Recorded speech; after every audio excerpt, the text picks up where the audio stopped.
Bonjour à tous, ici le lieutenant-commandeur Guy Gilgentil et j'ai une transmission de la plus haute importance à vous communiquer.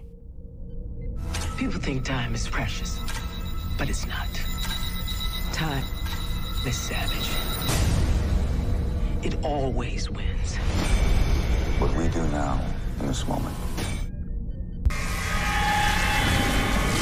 Bonjour à tous, bienvenue sur la passerelle de ma chaîne YouTube pour parler de Star Trek Discovery. Aujourd'hui nous allons parler de l'épisode 10 et de l'épisode 11 avec Charles Albert qui cette fois-ci, comme vous le savez, j'ai essayé d'avoir une sorte de petit panel concernant tous les fans de Star Trek. On a eu des pro-Discovery, des anti, des nouveaux fans, des vieux fans, etc. Et là nous avons un mathématicien.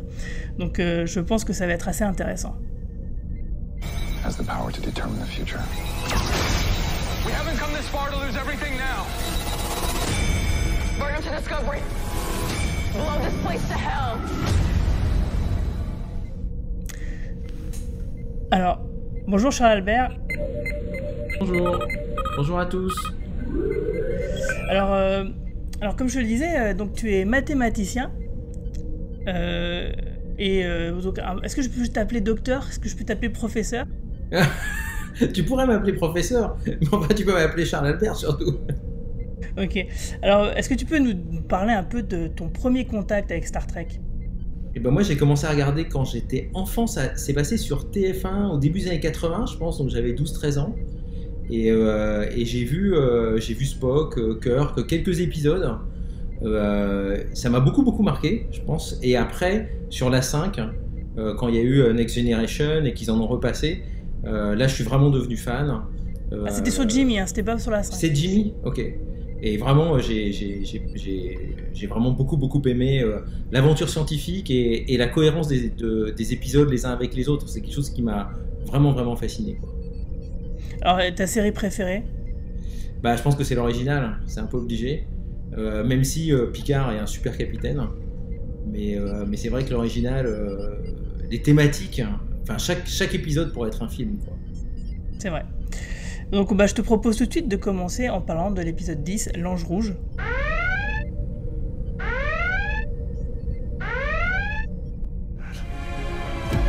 Something out there that intervenes before all is lost. Do you like being back in the saddle? Alors, moi, c'est un épisode qui m'a vraiment beaucoup déçu. J'étais surtout d'autant plus déçu que les épisodes précédents m'avaient plutôt plu, grosso modo. Et en fait, j'ai trouvé quand même... Alors, il y a plusieurs choses qui m'ont énervé. Alors, bien sûr, Michael Burnham, comme d'habitude. Mais c'est la romance relou entre Michael et Tyler. Je trouve que c'est vraiment... Ça doit être une histoire d'amour les plus inintéressantes de toute la saga. Il n'y en a pas eu des masses, mais quand même, il y en a eu des beaucoup plus intéressantes. J'ai trouvé aussi que les scènes avec Georgiou étaient plutôt lourdes, notamment la scène où il vanne un peu l'homosexualité du docteur et de Stamets. J'ai trouvé que c'était complètement lourd. J'ai du mal à comprendre comment dans le futur des homosexuels puissent avoir à se justifier, entre guillemets, à devoir s'affirmer comme ça, alors que ils sont censés être totalement acceptés. Je comprends même pas qu'ils puissent avoir des blagues là-dessus encore. Mais surtout, évidemment, le gros problème, c'est l'histoire du plan pour capturer l'Ange Rouge. Le paradoxe temporel est complètement incohérent, complètement illogique, parce que si on y réfléchit bien, donc ils essayent de capturer l'Ange Rouge qui pense être une Michael du futur, et en faisant ça, donc ils veulent la faire mourir pour qu'elle vienne se sauver elle-même. Voilà. Sauf que si la Michael du présent est au courant de ce plan, qu'elle sait qu'elle va être ranimée juste après, si jamais ça marche pas par le docteur, la Michael du futur va forcément s'en souvenir et elle ne va pas revenir dans le passé pour la sauver. Donc le plan est complètement ignot de base, puisque Michael est complètement à l'origine du plan, elle n'en est pas qu'au courant, elle est vraiment partie prenante. D'autant plus que si on suit leur logique, et que finalement ça se passe mal et que Michael meurt vraiment, ça veut dire que la Michael du futur meurt, il n'y a pas d'Ange Rouge et il n'y a personne pour sauver la galaxie et tout le monde meurt. Donc le risque est énorme et donc ce plan n'a vraiment aucun sens. Et donc ce plan ne va fonctionner au final que parce qu'ils se sont complètement trompés en ne réfléchissant pas justement à tous ces paradoxes. Parce qu'en fait il ne s'agit pas de Michael mais de sa mère, c'est elle l'Ange Rouge. Donc, ce qui est vraiment bizarre, c'est pas que voilà, le paradoxe fonctionne bizarrement. Ce qui est bizarre, c'est qu'aucun personnage vraiment ne se pose les bonnes questions par rapport à ça. Et c'est vraiment étrange, quoi. Il n'y a que Spock qui prend conscience du fait que Michael doit vraiment mourir pour que si on veut que le plan fonctionne. Et il en prend conscience parce que Michael lui rappelle en faisant une petite phrase pendant qu'elle souffre. Et c'est ça qui va, à la dernière minute, faire que Spock va faire ce qu'il faut faire. Alors qu'il aurait pu y penser dès le départ. C'est ça qui n'a aucun sens, quoi. Et puis aussi le coup de Tilly au début qui nous raconte que l'ange rouge c'est Michael, c'est sûr à 100% parce qu'il y a eu un scan bioneural qui fait que ce que l'ange rouge c'est forcément le bioscan ou je sais plus ce qu'ils disent exactement de Michael. Donc c'est même pas de l'ADN, c'est l'empreinte de la manière de fonctionner du cerveau de Michael. Donc je trouve que c'est encore plus hasardeux qu'une empreinte ADN. Qu'une trace ADN, donc du coup, le fait que Tilly et l'ordinateur du Discovery aient pu confondre la mère de Michael avec Michael elle-même, je trouve que ça, pareil, ça n'a aucun sens. Et puis bien sûr Tilly est aussi parfaitement énervante. Ça c'est quand même une habitude.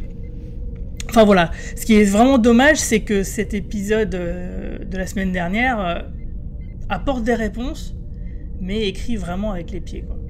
Et toi, qu'est-ce que t'en as pensé ? Écoute, moi d'abord, j'étais pas super fan de Spock, et là je le suis vraiment devenu à l'épisode 10. J'ai trouvé qu'il était très Spock, donc assez à réfléchir, et j'ai pas la même interprétation que toi sur le plan. Alors bien sûr, quand il commence à inclure Michael dans les réunions pour le plan, pour la capturer, je me suis dit mais c'est une catastrophe, ils peuvent pas réfléchir qu'ils sont en train de lui donner de quoi ne pas... de quoi se sauver, quoi, de pas réussir le plan. En même temps, avec ce que Spock lui avait dit avant, quand il lui a annoncé son idée de plan, il lui a dit, alors c'est un peu plus tard je crois qu'il lui dit, mais il lui dit à un moment, écoute, au pire, je serai responsable de la mort d'un officier de Starfleet de plus. Et donc je pense que dès le départ, comme c'est Spock, on sait qu'il va pousser la logique. Et je pense qu'elle le sait aussi. Et que donc, à partir du moment où il est dans le plan, on est à peu près certain qu'elle va mourir. Et j'ai pas eu l'impression que... Je suis d'accord, il utilise l'argument de dire, elle nous dit qu'il faut pas la libérer, mais je pense que lui, il l'a fait avant. Et il dit juste, ok, pour convaincre les autres qu'il n'est pas devenu complètement fou, mais depuis le départ, il prend son phaser, et il dit, voilà, vous n'allez pas rentrer. Et elle mourra, et ça sera jusqu'au bout. Et avant de l'amener là, il lui dit, je vais te tuer, si ça se passe mal, tant pis. Donc je pense qu'il joue le jeu. C'est vrai, mais ceci dit, il réagit, il prend son phaser que lorsque Michael lui fait sa petite remarque. Alors, tu l'as vu comme ça ? Moi, je pensais une coïncidence. Je pense que c'est une coïncidence. Okay, on peut dire ça comme ça. Et donc, ça m'a sauvé un peu le truc. Le fait que... donc, maintenant, je suis quand même d'accord sur le fait que les autres ne font pas gaffe à cette histoire-là, et ça, c'est quand même bizarre. Pike, il est censé être capitaine, il y a un peu de stratégie et de tactique à Starfleet qui est enseigné, je pense. Donc là, c'était très très étrange. Mais je me disais tout le temps, ok, comme il y a Spock dans la salle et que maintenant on sait que c'est le vrai Spock, ça va bien se passer. Et ça a été vraiment le truc qui m'a capturé pendant l'épisode, ce qui fait que j'ai beaucoup aimé. Quand on voit que c'est sa mère, je trouve que ça fait un rebondissement. Tu te dis comment ils vont s'en sortir. Bon, maintenant, depuis aujourd'hui, on sait comment ils s'en sortent. Et puis, à la fin, le coup de la piqûre là, dans l'œil de Leland, c'était aussi un truc sympa. Donc finalement, l'épisode, moi, je me suis laissé porter. Et le fait de découvrir enfin un Spock qui ressemble au Spock original, ça m'a beaucoup plu. Alors, c'est vrai que ce que tu dis sur Spock est tout à fait vrai. Hein. Moi-même, j'adore l'acteur. Je trouve qu'il renvoie Zachary Quinto à des années-lumière du rôle, tellement il le fait bien. Il est vraiment très bien casté comme Pike l'est. Pour revenir avec cette histoire de les mecs qui réfléchissent pas vraiment à ce qu'ils font par rapport au changement temporel, en plus les gars, ils ont vraiment zéro expérience de voyage dans le temps. Donc c'est quand même vachement risqué ce qu'ils font, c'est des apprentis sorciers quoi. On ne sait pas du tout ce qui peut arriver. Donc moi je comprends pas qu'ils y aillent avec autant d'aplomb quoi. Franchement, c'est vraiment trop risqué. Autre chose, j'ai pas compris non plus la scène où Leland dit à Michael qu'il est responsable de la mort de ses parents. parce qu'il n'y a rien qui l'oblige à le faire, et puis quand il réfléchit, il n'est pas vraiment responsable, quoi. C'est pas lui qui a forcé les parents de Michael à bosser pour la section 31, c'est pas lui qui a dit aux Klingons allez-y, ils sont là-bas. Enfin, je comprends pas pourquoi le mec il veut endosser cette responsabilité. Enfin, j'ai trouvé que ça n'avait vraiment aucun sens, si ce n'est pour donner au scénariste une sorte de catharsis à Michael pour je sais pas quoi, parce que finalement ça sert pas à grand chose. Voilà quoi, c'est juste pour dire voilà, finalement tes parents, surprise, ils travaillaient pour la section 31, et puis surprise, c'est eux qui ont inventé le voyage dans le temps. J'ai trouvé que c'était vraiment bien lourd, et que c'était vraiment c'est très mal écrit quoi. C'est vrai que la scène en elle-même, je trouve qu'elle est mal placée, il n'y a pas besoin de la faire aussi dramatique, et en plus ça sert pas à grand chose. Mis à part, il fallait un moment qu'on sache que la mère était scientifique et qu'elle était dans le coup de la combinaison, mais c'était pas la peine d'en faire autant. Maintenant, sur le moment, le fait qu'il culpabilise et tout, je me suis dit bon, c'était le Leland, on imagine une sorte au début de sa carrière à la section 31, il avait encore un peu d'empathie avec les gens, ces deux scientifiques qu'il a envoyé chercher le truc alors qu'en fait il leur a dû envoyer des agents entraînés, il culpabilise, c'est un des derniers trucs d'humanité qu'il avait en lui, bon... mais c'est quand même pas de sa faute. C'est quand même pas de sa faute. Objectivement, c'est pas de sa faute. Objectivement, c'est pas de sa faute. Mais il aurait pu, tu vois, peut-être que il peut se dire, si j'avais été un bon chef de mission, j'aurais eu quelqu'un entraîné à portée de cet endroit-là pour aller chercher le fameux Time Crystal, là, je sais pas trop quoi, plutôt que d'envoyer deux scientifiques qui mettent d'habitude à faire de l'ingénierie et la combinaison. Ça t'avouera quand même que ça cadre pas trop avec ce qu'on nous a montré du personnage jusqu'à maintenant, pourtant. Ah oui, je suis d'accord. Et d'ailleurs, c'est pour ça, dès cette scène-là, que tu sais, l'ange rouge, si ça se trouve, ça sera la mère de Michael. Parce que, on te parle de la mère qui travaille sur le voyage temporel, bim, 10 minutes plus tard, c'est elle, surprise. Tu vois, c'est vraiment, ils ont des gros sabots, ces scénaristes, et puis ils peuvent pas s'empêcher de faire du bruit en marchant avec. Ouais, c'est vrai. Moi, ce qui m'a rattrapé ce passage-là, c'est qu'on nous ramène le truc, l'attaque des Klingons, qui était pas très importante. Enfin, moi, pendant toute la saison 1, je dis bon, ok, ses parents sont morts à cause des Klingons, mais c'est vraiment très important. Et là, il y a un truc assez sympa qui rappelle un peu l'ambiance guerre froide qu'il y avait entre les Klingons et la Fédération dans la série originale. Et donc moi j'ai eu une petite Madeleine de Proust quoi, sur les humains et les Klingons, la Fédération et les Klingons qui font une sorte de course à l'armement un peu stupide sur le voyage dans le temps. J'ai bien aimé cette idée quoi. C'est vrai que c'est intéressant de se dire oui, c'est vrai qu'il y a d'autres empires dans la galaxie qui aussi se sont intéressés au voyage dans le temps. C'est normal qu'il n'y ait pas que la Fédération quoi. C'est bien que ce soit évoqué, parce que jusqu'à maintenant on a toujours eu l'impression qu'il n'y avait que les humains qui s'amusaient avec ça, et puis les Borg bien sûr. D'ailleurs, à propos des Borg, il y a plusieurs personnes qui ont émis la théorie dès l'épisode 10 sur internet que peut-être que l'IA du futur pourrait être liée aux Borg d'une manière ou d'une autre. Et du coup, ça me permet de basculer directement dans l'épisode 11, donc l'épisode d'aujourd'hui, qui s'appelle Une infinité de... J'ai oublié c'est quoi le titre. C'est une infinité de quelque chose. Ou boucle infinie, ou je sais plus, Infinity Loop, un truc. Je crois que c'est ça, un truc comme ça. Et donc du coup, c'est vrai que dans cet épisode-là, dès le début, parce qu'en fait dès le début de l'épisode, on voit Leland qui est donc capturé par l'intelligence artificielle, par Control, donc qui vient du futur. Et ou peut-être que c'est le contrôle du présent, on sait pas bien, c'est vrai que c'est assez nébuleux.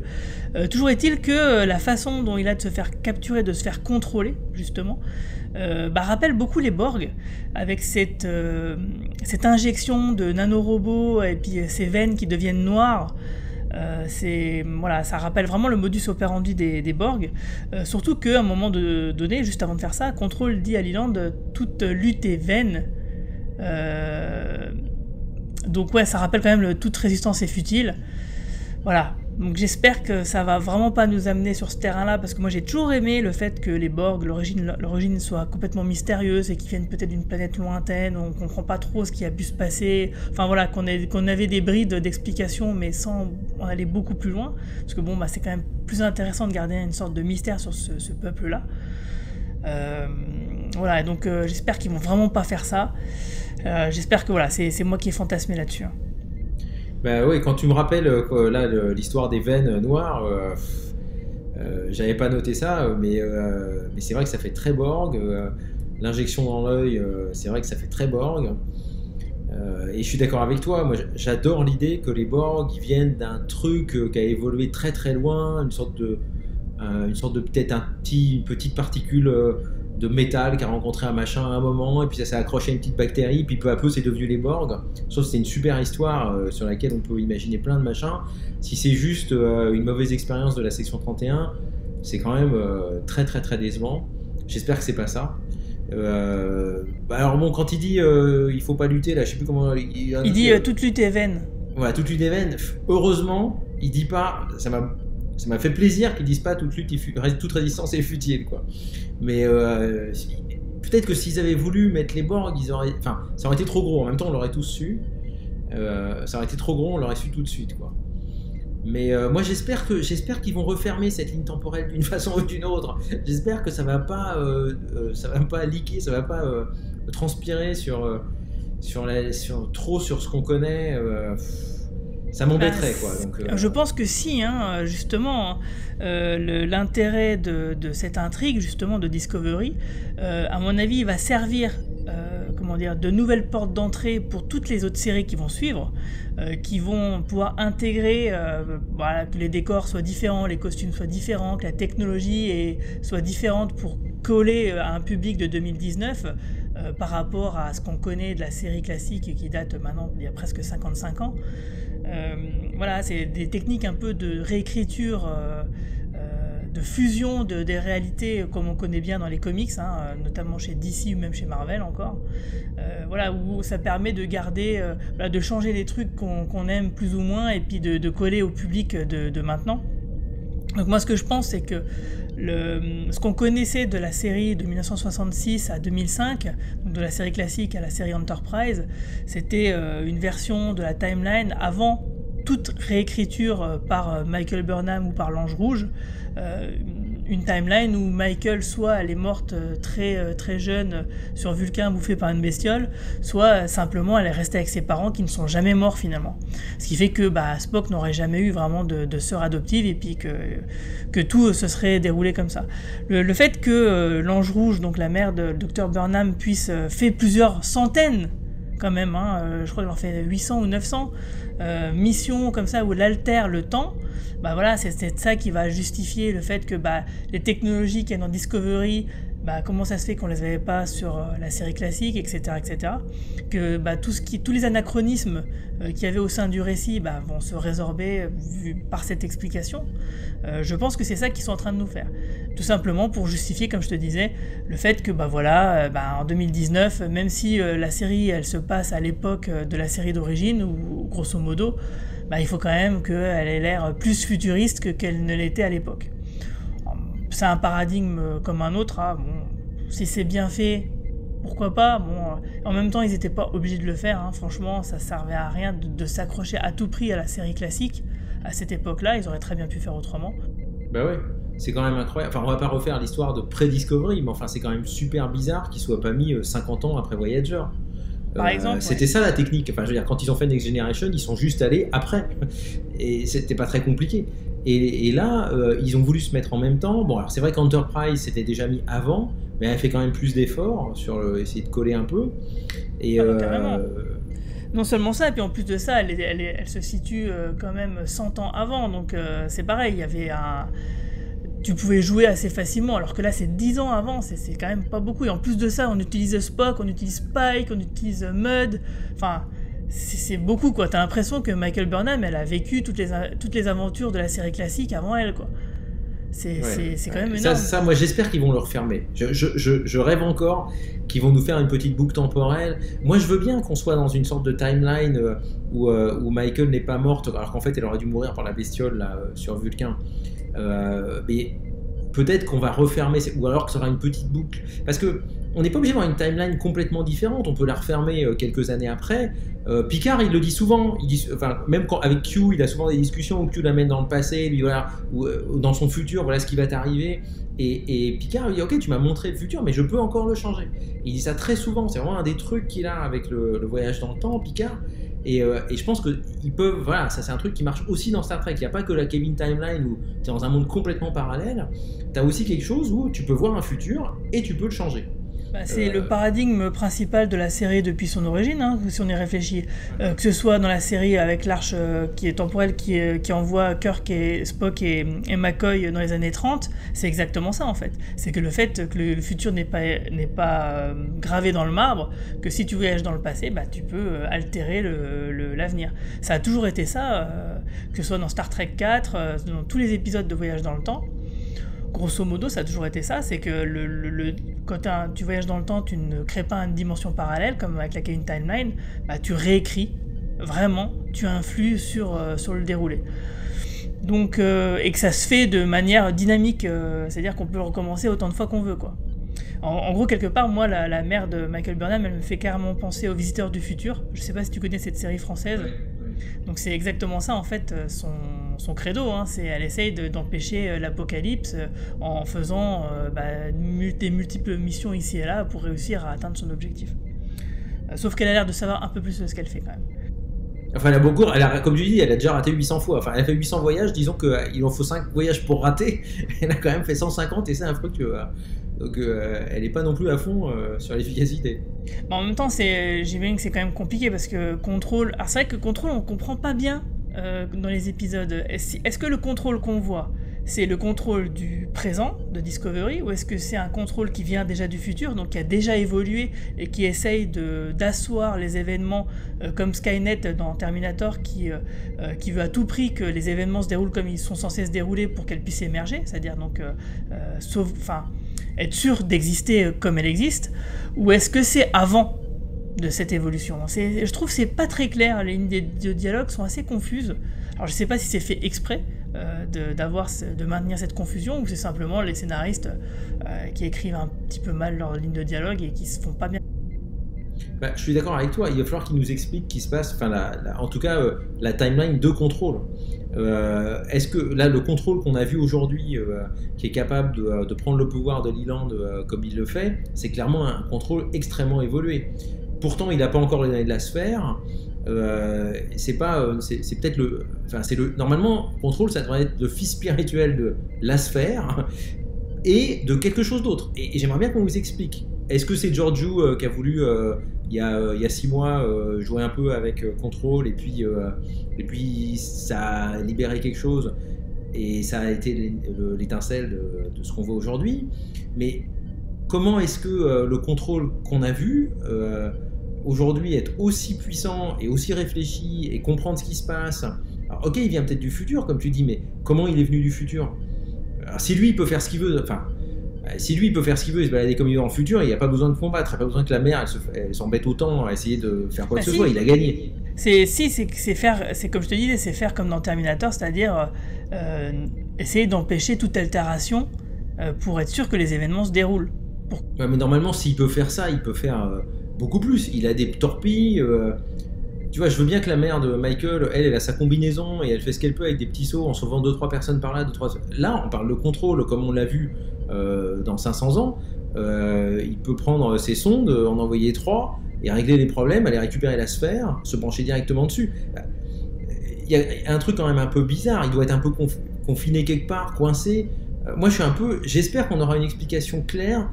J'espère qu'à la fin de la saison, je pourrai comprendre comment est-ce que Control a évolué. Quel est le premier épisode qu'on a vu où Control est encore un ordi et à quel moment il est autre chose, quoi. Je suis assez d'accord. Alors, je vais prendre quelques remarques sur le chat.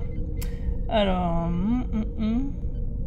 il y a David Baudier qui nous dit mais c'est Sonja Shawn de The Wire qui joue la mère de Burnham à la fin, sacrée actrice. Ah oui, c'est vrai. C'est vrai, je l'avais oublié. Alors il y a Seth qui nous dit que pour l'instant la saison 2 n'est pas à la hauteur de la première. Bah moi j'ai envie de te dire que si quand même, parce que la première il y avait autant d'épisodes ratés, il y avait autant de déceptions, et il y avait autant de bonnes surprises finalement. Alors mais où est Sibok, le demi-frère de Spock? Ça c'est le running gag, hein. C'est vrai que Sibok qu'on voit dans le film Star Trek 5, il a l'air d'être complètement oublié. Ouais, donc, est-ce que tu as d'autres choses à dire par rapport à ces épisodes, toi? Il nous emmène dans un monde. On a 3 épisodes pour terminer. On n'a pas parlé des signaux. Les 7 signaux là, qui apparaissent, c'est pas bien clair. Si elle nous ment pas, c'est pas la mère de Michael qui les a mis. C'est Ils Michael. arrivent quand même à des endroits. Toi, tu penses que c'est Michael, ouais. J'en suis sûr. Depuis la semaine dernière, je me dis, à la fin, ça sera quand même Michael Burnham qui va piquer la combinaison pour faire ce qu'elle a à faire, pour sauver la galaxie, pour générer les 7 signaux. Et comme je le disais, je l'imagine très bien piquer la combinaison, voyager dans le temps, alors que Pike lui dit de pas le faire, et elle le fait avec la larme à l'œil. Donc maintenant que dans l'épisode d'aujourd'hui, on nous dit « Ah oui, la combinaison, elle ne fonctionne que parce que c'est moi par rapport à l'ADN ou par rapport au bioscan, je sais plus quoi. » Et comme on sait que finalement, la mère égale la fille pour pour le matériel de Starfleet, et on sait très bien que Michael pourra utiliser la combinaison. Donc ça sera elle, l'ange rouge, qui va vraiment sauver tout le monde à la fin de la saison. Donc voilà. Donc finalement, la théorie qui disait « Ah Michael, c'est l'ange rouge », oui. C'était ça en fait, sauf qu'avant il y avait une petite étape intermédiaire qu'on n'avait pas pu déceler auparavant, qui était la mère de Michael. Ouais, moi j'aurais quand même bien aimé que Michael se sauve elle-même. Ça aurait été une boucle temporelle qui pour le coup était très jolie. Ça aurait été compliqué quand même, logiquement ça aurait été quand même assez étrange. Il y a un vieux bouquin de SF de Gérard Klein qui s'appelle Les Seigneurs de la Guerre. J'ai lu ça quand j'étais gamin. Et il y a un héros qui se balade comme ça, et il est sauvé à un moment. Donc évidemment ça se passe, c'est un truc un peu spatial. Il va mourir de faim. Il est dans une tempête de sable. Il y a quelqu'un qui lui apporte un masque à gaz. Il sait pas qui c'est, il le voit pas. Et au fur et à mesure, il découvre les voyages dans le temps. Et à la fin, tu as un peu oublié ce passage. Le roman est en train de se terminer. Et en fait, lui se rend compte qu'il doit le faire parce que sinon, le livre n'existe pas, quoi. Et il va chercher le truc et il va se donner un masque à gaz. Le masque à gaz qu'il avait gardé, il va se le donner. C'est le paradigme de l'armée des 12 singes. C'est que en fait, le voyage dans le temps fait déjà partie de la ligne temporelle normale. Donc du coup, voyage dans le temps ou pas voyage dans le temps, ça change rien finalement. Et ça ne serait pas possible parce que le paradigme justement de ce qu'on a dans Star Trek, c'est tu peux changer l'avenir. Alors que dans ce cas de figure-là, si tu as une boucle, tu peux pas changer l'avenir, puisque ça fait déjà partie de la ligne temporelle normale. Et ce qui veut dire que les choses qui sont censées arriver arriveront de toute façon. Même si tu essayes de... Comme le film Prédestination, je sais pas si tu l'as vu, ce film qui est très étrange. Tu l'as vu ou pas ? Ok. Où le mec... Alors spoiler pour ceux qui n'ont pas vu ce film très chelou, où le mec il apprend qu'il est son propre père et sa propre mère. Voilà, c'est quand même dans le genre, on peut pas aller plus loin dans le concept que ce film-là par rapport à ça. Mais voilà quoi, donc du coup tu peux pas à la fois avoir un paradigme du style Retour vers le futur, je peux tout changer, et l'armée des 12 singes. C'est antinomique quoi, ça peut pas fonctionner. C'est pour ça que le coup de Michael qui se sauve elle-même, ça ne pouvait pas marcher quoi. Ah, j'aurais bien aimé. J'aurais quand même bien aimé. Mais en tout cas, je crois qu'on est tous d'accord, même ceux qui détestent Discovery, en tout cas de tous les commentaires que j'ai pu lire, on est tous d'accord pour dire que Ethan Peck fait un très bon Spock, que l'acteur qui joue Pike est aussi excellent. Et donc, moi je me suis pris à rêver quand même. Bon, allez, si on arrête Discovery à la saison 3, hein, visiblement c'est les plans qui ont l'air de se dessiner. On ne sait pas si c'est vraiment ce qui va se passer, mais ça a l'air d'être ce qui va arriver. Moi, j'imaginerais bien carrément qu'ils nous fassent un spin-off, mais carrément sur Spock et Kirk à la rigueur, hein, qu'ils y aillent à fond, et qu'ils nous montrent la deuxième mission de 5 ans qui se passe après le premier film, dans les années 2270, et pourquoi pas avec un équipage qui soit différent. Par exemple, ils pourraient garder que Uhura, il y aurait Spock, Kirk, Uhura et d'autres personnages par exemple complètement nouveaux, et hop on part pour 5 ans comme ça. Je pense que ça serait pas mal parce que cette époque là n'est pas vraiment développée, et puis tout ça pour garder le casting de Spock qui est quand même plutôt pas mal. Qu'est-ce que t'en penses ? Ah oui, moi j'aime beaucoup Pike. Pike, on ne le voyait pas beaucoup, mais moi je m'en étais fait quand même une image. C'est quand même, je trouve, un personnage assez important dans la série originale. Il est assez saisissant, l'épisode de le double épisode de la ménagerie. Moi j'avais un souvenir très net de Pike, et je trouve qu'il le rend bien. C'est à la fois, c'est une sorte de proto-Kirk, un peu moins flamboyant, mais quand même assez autonome, avec un très gros affect sur son équipage, où tu sais pas trop si c'est Starfleet ou son équipage qui compte d'abord, Et là, on le voit vraiment, ça m'a beaucoup plu. Et moi, j'aimerais bien que la saison d'après, ce soit juste Pike, enfin, ce soit l'Enterprise pré-Kirk. On a le temps d'en faire quelques-uns. Mais c'est pour ça que je parle de spin-off, parce que on sait de toute façon qu'il n'y aura pas Pike dans la saison 3, ni numéro 1. Donc, par contre, Spock, l'acteur a déclaré récemment qu'il pouvait rien dire, donc ça veut dire que forcément il sera quand même dans la saison 3. Je pense qu'en plus ils vont pas cracher dessus, les producteurs, vu le bon retour positif du personnage et de l'acteur. Par contre c'était acté dès le début que Pike ne serait pas dans la saison 3, et ça semble se confirmer. Donc voilà. Donc voilà, il nous reste 3 épisodes. Bon, le prochain épisode, visiblement, on retourne chez les Klingons. Alors, on espère que ça va bien se passer, parce que là, moi, j'ai toujours du mal avec les Klingons. Et toi, qu'est-ce que t'imagines? Quel est ton souhait pour la fin, justement? Moi, je te dis, j'aimerais qu'il ferme un peu, j'aimerais qu'il nous explique bien Control, qu'il nous explique les signes qui nous restent et la logique des signes. Pour moi, elle est pas claire. L'épisode là de la planète dont 200 personnes ont été sauvées par, donc maintenant on sait que c'est la mère de Burnham pour faire son expérience, à savoir s'il pouvait changer le futur.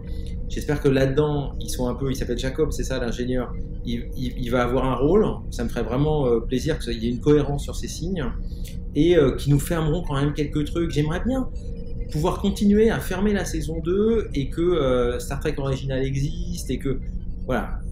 J'espère que ça va se terminer tranquillement avec... Et puis Control, j'aimerais bien qu'on l'envoie dans le futur, et que ce soit l'épisode Calypso, là, des mini-treks là, qu'ils nous ont fait entre les 2 saisons. J'aimerais bien que l'espèce d'IA un peu douce qui recueille là, le naufragé de l'espace, ce soit en fait Control, mais qui a évolué de façon très différente par la solitude, et beaucoup plus sympa, quoi. Ou alors ça pourrait très bien être une IA qui se serait développée à partir des souvenirs de Airiam, qui ont été téléchargés dans le Discovery. Et donc du coup le Discovery, on se demandait mais qu'est-ce qu'il peut bien foutre là, presque 1000 ans dans le futur, qui c'est qui leur a dit de se mettre là, d'attendre, on sait pas quoi. Bon bah voilà, il va attendre à mon avis Michael Burnham quand elle va réussir à jumper dans le futur.